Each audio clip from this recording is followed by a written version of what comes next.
할 수 있는 게 아무것도 없다라는 현실이 너무 힘들었어요. 그때 막 좀 원망스럽더라고요. 이 정도까지는 아닌 줄 알았거든요. 설마 이 정도까지겠어? 라는 생각을 했는데 그냥 원래 사람들 별로 없겠지 생각을 했기 때문에 그런 사실 실망감이나 좌절감 같은 건 없었고요. 그냥 그런가 보다. 근데 이게 어떻게 보면 이게 굉장히 무감각한 거예요. 심각한 문제죠. 네. 그 세월이 좀 길었어요. 네.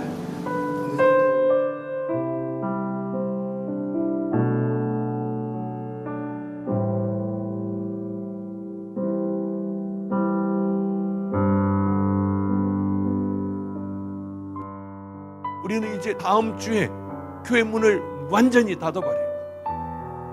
우리는 나가서 개척교회 가서 예배 드렸어요. 왜 이렇게까지 하려고 하느냐? 우리는 하나님의 자녀답게 좀 살아봐야 해요.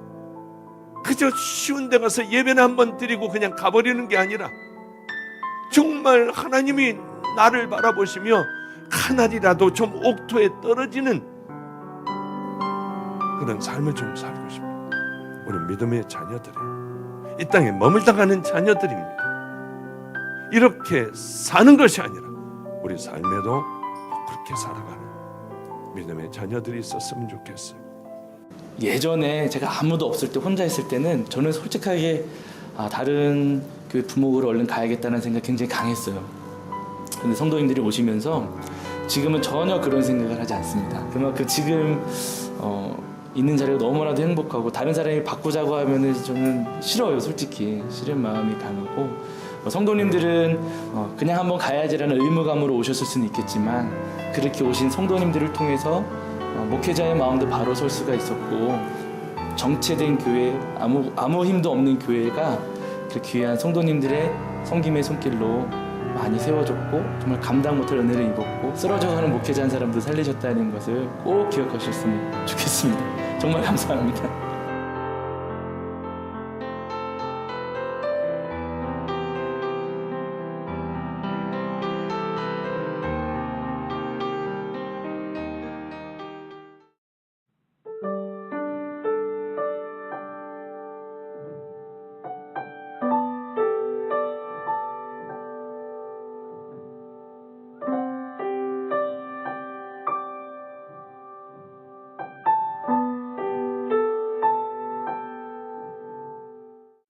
오늘은 이로써 너희가 내 제자인 줄 알리라.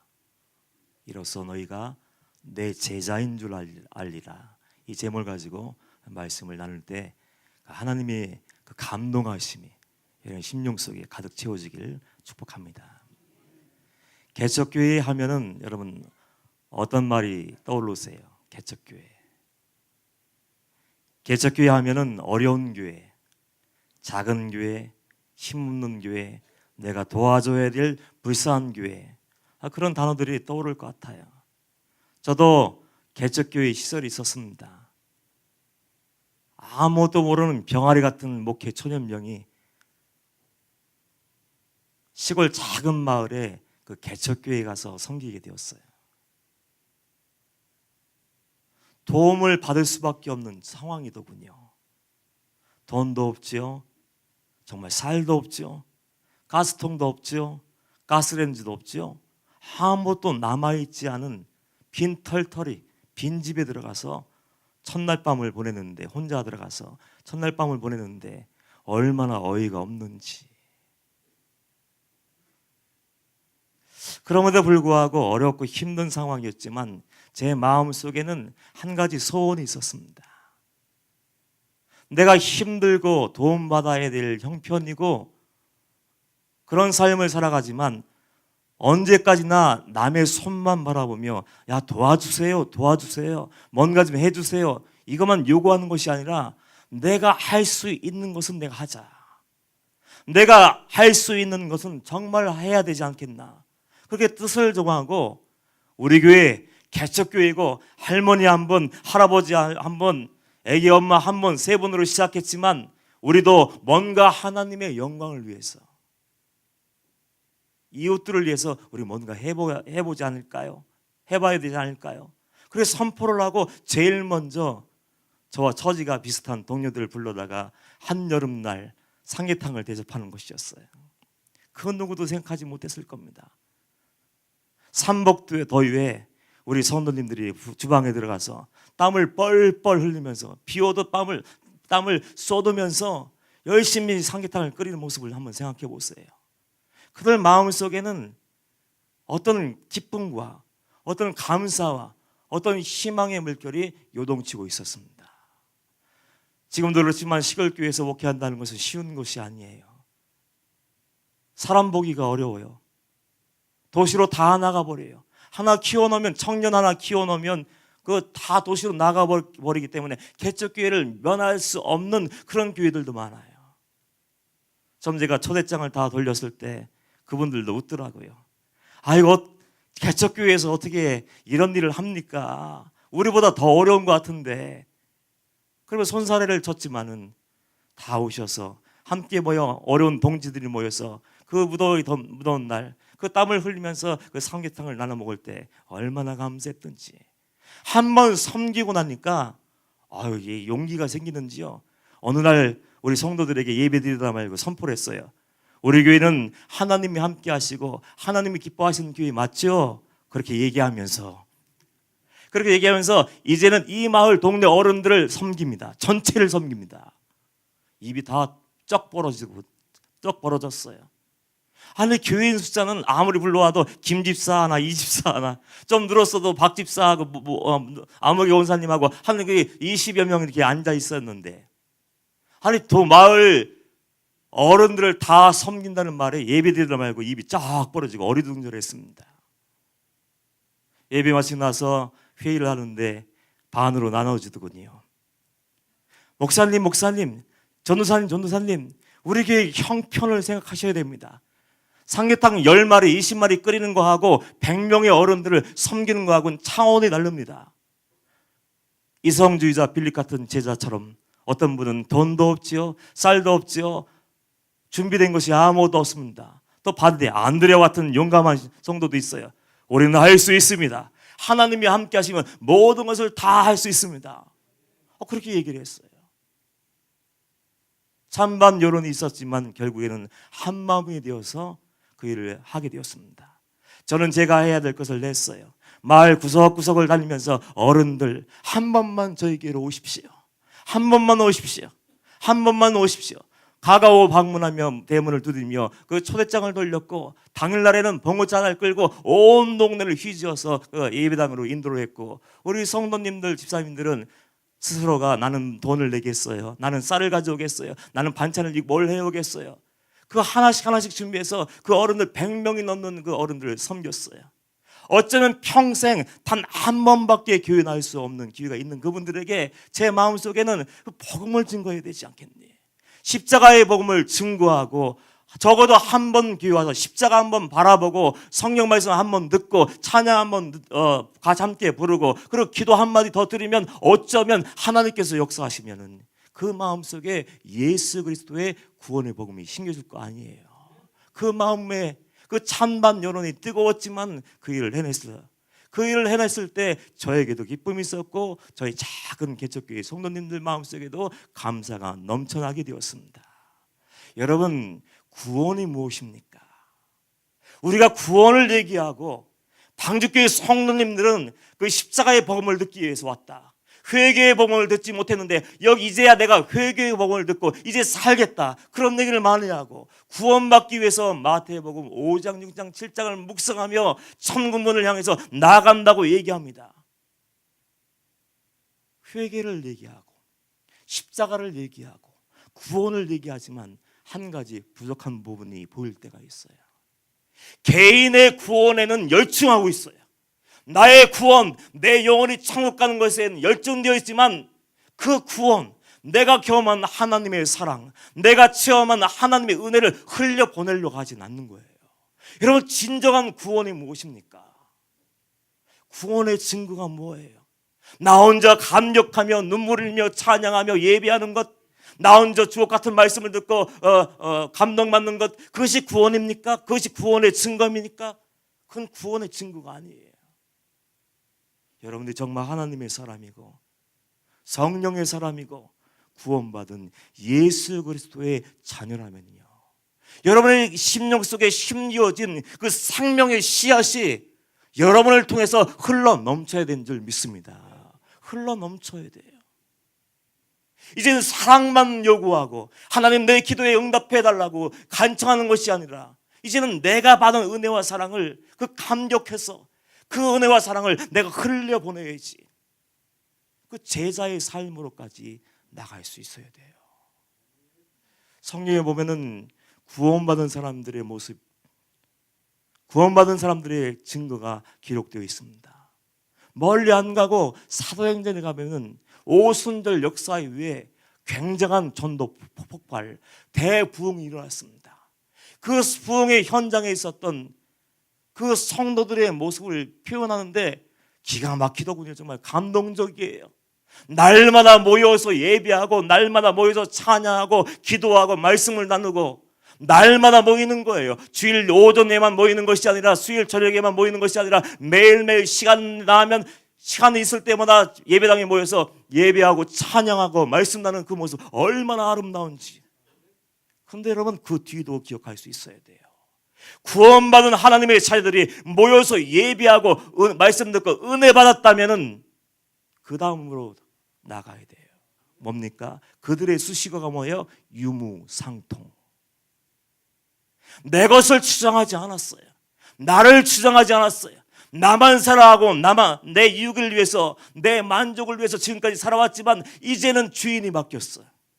주님이 나의 주인이 되었어.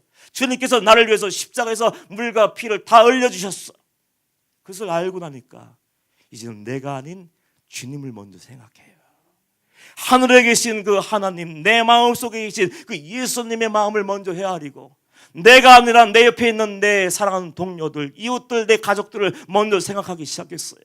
그게 유무상통으로 결집된 겁니다. 내 것을 나눠줘야지. 이 형제가 헐벗고 있대, 옷을 사줘야지. 이 형제가 굶주리고 있대, 먹을 것을 갖다 줘야지. 이 자매가 지금 병들어서 신음하고 누워있대, 내가 이 자매를 위해서 이 자매의 손을 붙잡고 병원으로 인도해야지, 이끌어 가야지. 유무상통. 나만을 위해서 살지 않고 이제는 이웃을 위해서 살기 시작했습니다. 오늘 본문 말씀도 주님이 그 마음을 가지고 얘기하신 것 같아요. 새 계명을 너희에게 주노니 서로 사랑하라. 내가 너희를 사랑한 것 같이 너희도 서로 사랑하라.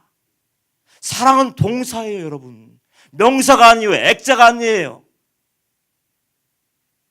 추상적인 어떤 개념이 아닙니다. 사랑하라, 사랑하라. 사랑은 언제나 동사예요. 동사는 행동이 따라야 되죠. 정말 사랑한다면 입술로만 사랑하는 것이 아니라 뭔가가 있어야 돼요. 열매가 있어야 돼요. 구체적으로 너희가 하나님의 은혜와 사랑을 경험했으면 그 사랑을 흘려보내야 되지 않겠냐. 지금 그런 얘기를 하고 있는 거예요. 너희가 서로 사랑하면 이로써 모든 사람이 너희가 내 제자인 줄 알리라. 구원받은 증거는 예배당에서 나타나지 않습니다. 경건한 모습으로 찬양하고 기도하고 고개를 끄덕거리며 그래요, 맞습니다, 맞습니다, 아멘 할 때 나타나지 않아요. 정말 구원받는 자는 하나님이 있으라고 하신 그 자리에서 하나님의 사람답게 살며 하나님의 미랄이 되어서 심겨서요, 하나님의 미랄이 열매 맺기 위해서는 어떻게 됩니까? 썩어야 돼요. 내가 죽어야 돼요. 내가 녹아내려야 돼요. 내가 없어서야, 내 형체가 사라져야 새싹이 나게 되고 잎이 나게 되고 꽃을 피우고 열매를 맺는 거 아닙니까? 저와 여러분이 정말 하나님의 사람이라면 그 사랑의 향기가 나야 되고 사랑의 열매를 주렁주렁 맺을 수 있어야 됩니다. 저는 정말 주님 앞에서 최선을 다하려고 애를 써요.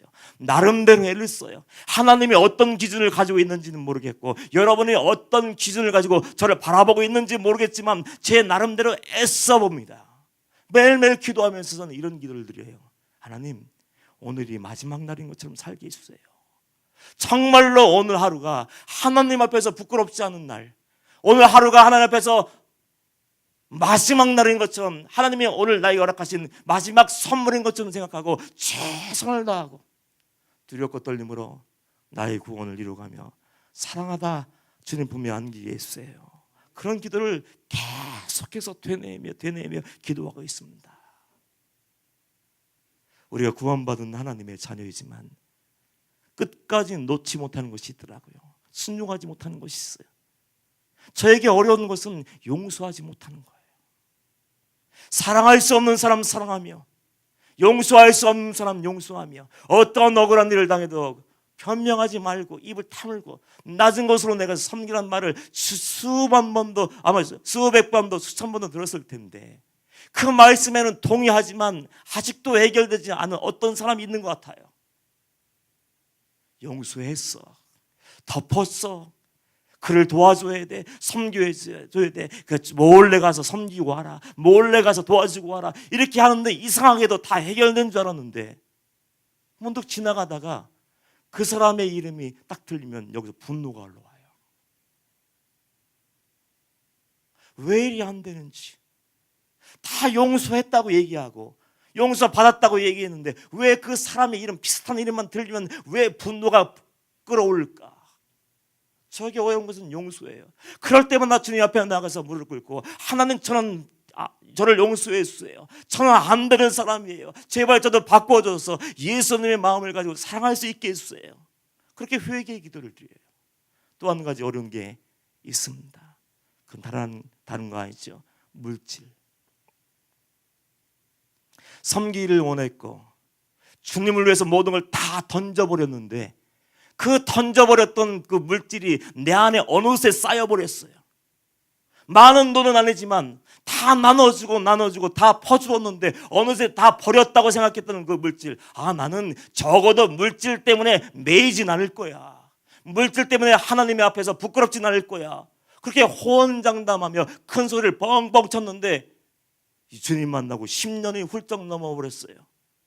어느새 돌아보니까 죄가 그걸 끌어안고 있더라고요.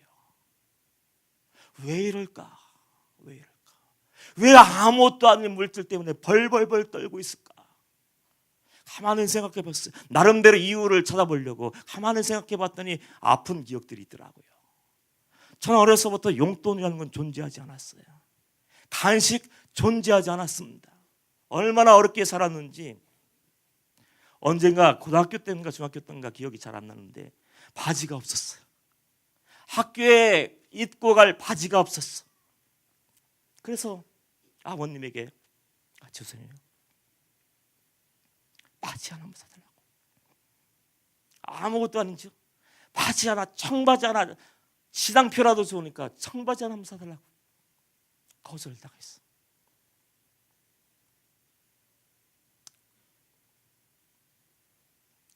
돌아오는데 얼마나 마음이 아픈지. 어느 날은 학교에서 육성 예배를 내지 않았다고 교무실에서 오래는 거예요. 아버님이 하나님의 일을 하는데 목회 길을 걸어왔는데 왜 바지 하나 살 수 없지? 아니 왜 학교 다니는데 남들 다 내는 육성 예배를 낼 수 없지? 이해가 안 되는 거야. 왜 우리는 돈이 없는 거야? 매일 돈이 없네. 언젠가는 학교 통학을 하는데 버스를 타고 다녀야 되는데 어느 날 10원이 없는 거예요. 10원. 10원이 없어서 차를 태워주지 않는데, 걸어갈 수 없는데 그 10원 때문에 그 어린 마음에 그 정류소에 우두커니 앉아서 얼마나 마음 아파했는지, 그 상처가 하나둘 나도 모르게 내 마음에 쌓였는지 물질에 대한 애착이 있는 거예요. 주님 만나고 죽었던 자가 살아났어요.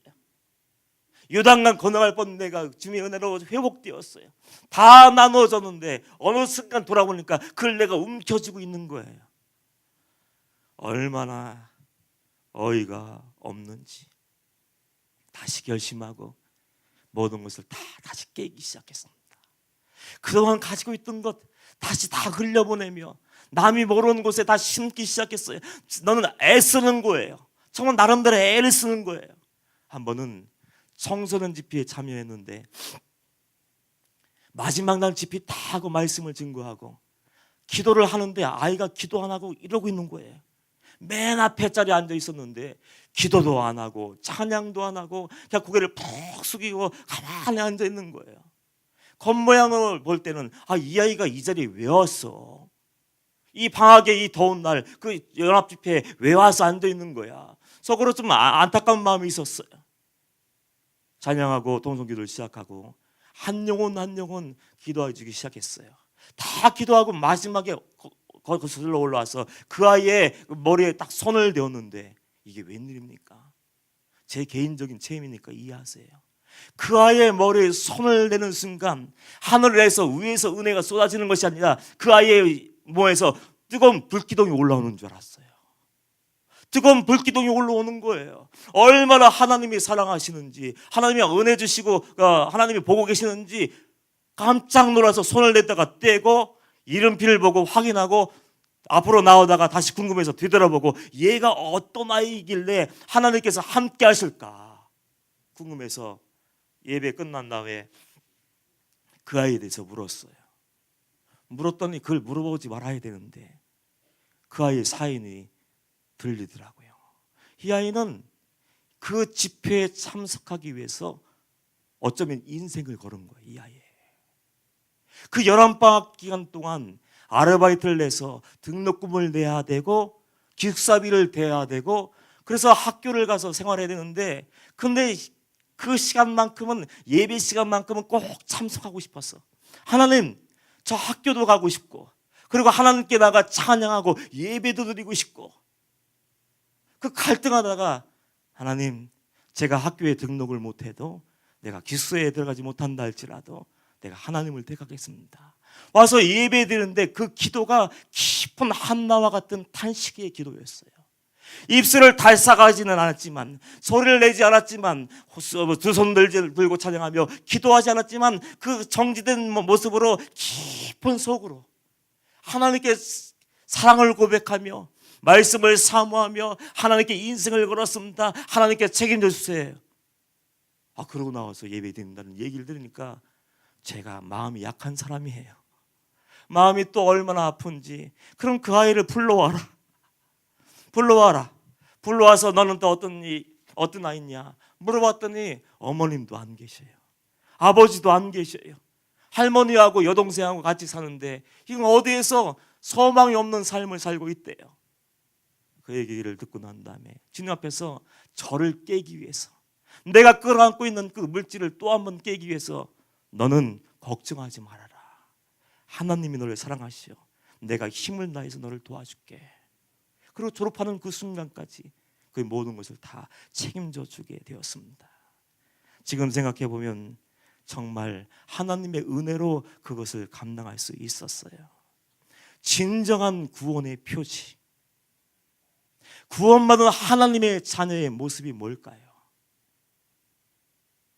다른 거 아닙니다. 사랑.